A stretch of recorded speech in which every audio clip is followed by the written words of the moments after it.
Hello guys. Magandang araw sa inyo. So ngayon, panggabi tayo. Ang duty natin ngayon is panggabi. So magre-ready na tayo. Uniform.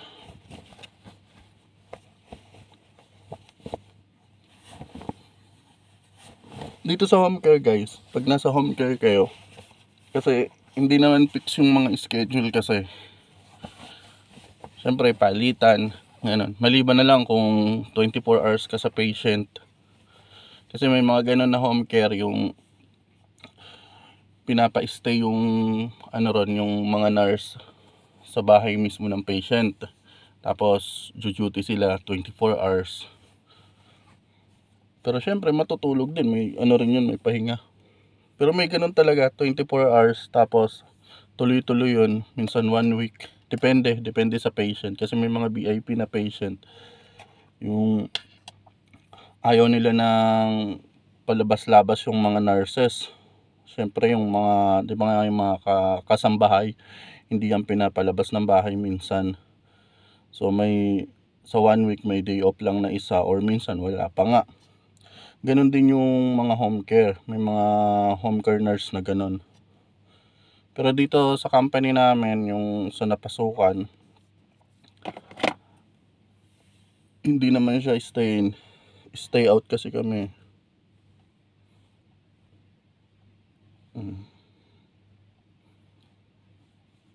Kaya alternate. Pero yung patient namin is 24 hours.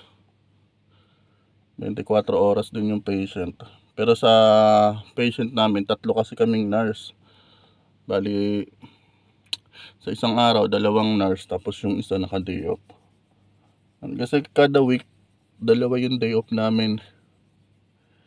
5 days duty, 2 days off. Pero overtime naman yun guys. Yung pang 5, overtime na siya.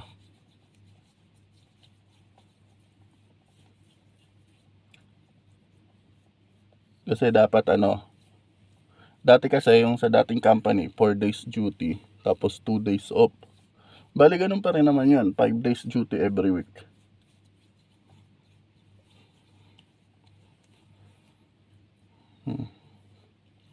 So dito sa pasyente namin, bali hatid sundo lang kami ng company pa rin. May transportation yung company.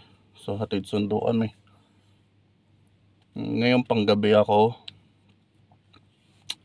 Pati bukas panggabi rin.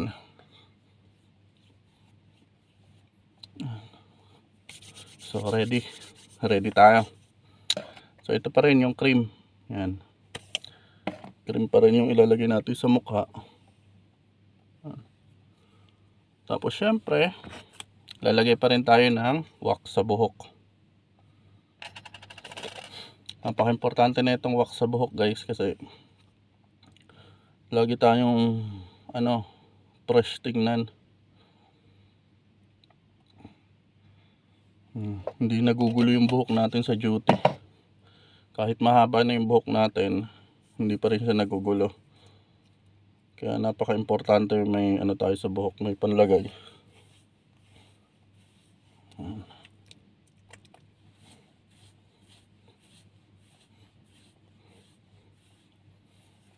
Diba?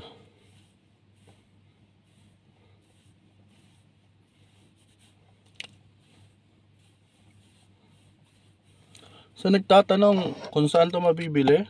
Sa mga guys, sa mga supermarket, sa mga grocery, meron nito. Yan. Sa mga supermarket, sa mga Carrefour, Lulu, ganyan, sa West Zone. Yan, meron nito. So maganda siya sa buhok. Pero syempre, pag maglalagay kayo niyan, dapat bagong ligo. Kasi pag hindi ka naligo tapos maglalagay ka niyan, malagkit tingnan, tapos malagkit sa buhok. Kaya dapat laging bagong ligo. Or kung hindi ka maliligo, hugasan mo yung buhok mo. Ganun. Pero syempre, maganda maglagay pag bagong ligo.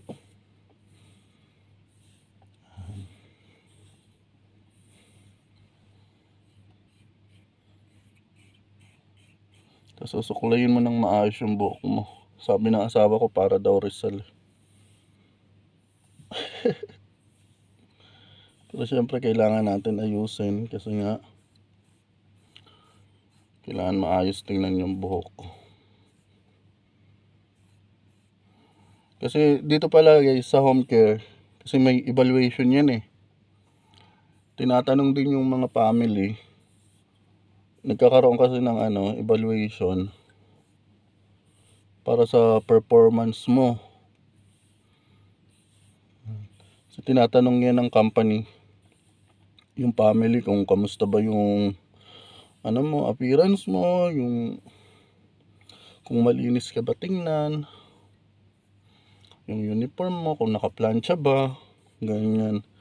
Tapos yan, sinasabi ng family yan sa company. Kaya minsan kahit maganda na yung patient mo, maganda na yung napuntahan mong pasyente, kung hindi ka naman malinis tingnan, ganun, aayawan ka ng pamilya, malilipat ka na naman. Kaya kailangan pag nasa home care ka, laging maayos tingnan yung mo ba, appearance mo, yung damit mo, yung buhok mo, laging malinis. Ganun, napaka-importante nun. Tapos lagi syempre mabango. Kailangan lagi kang may pabango. Lagi kang gagamit ng Mason Ace guys. Mason Ace na pabango. 12 hours duty. Ganun din katagal yon. So hanggang pag uwi mo mabango ka pa rin. Pag labas mo sa pasyente mabango ka pa rin.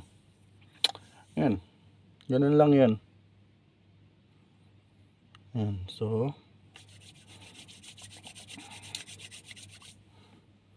tapos na. Yan. Tapos yan. Mag-aantay na lang tayo ng driver na susundo. So i-message lang tayo ng driver. Pag sinabi na malapit na siya, bababa tayo para pagdating ng driver is nandun na tayo sa baba, sasakay na lang tayo. Kasi dito guys sa Dubai, hinuhuli yung mga illegal parking. Nagpark ka lang saglit, madaanan ka ng pulis. Kasi kada magpa-park ka, dapat magbabayad ka. Ngayon kung nadaanan ka ng pulis, tapos di ka nakapagbayad doon, nagpark ka na, tapos di ka nagbayad, tapos may dumaan na pulis, pwede ka masita, magkakapain ka.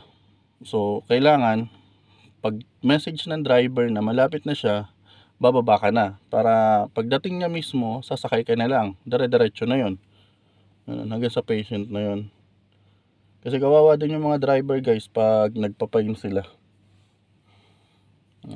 Pero syempre hindi mo rin naman kasalanan yon. Kasi minsan kahit sabihin nilang malapit na sila, darating sila minsan 10 minutes pa, 15 minutes mag-aantay ka sa baba. Lalo na pag umaga, sasabihin nila malapit na, tapos matagal-tagal pa pala. Minsan mabot pa ng 15 minutes. So napakainit pa naman pag umaga. Pero pag sa gabi okay lang magantay. Lalo na ngayon medyo malamig na. So ayan guys, hanggang sa muli.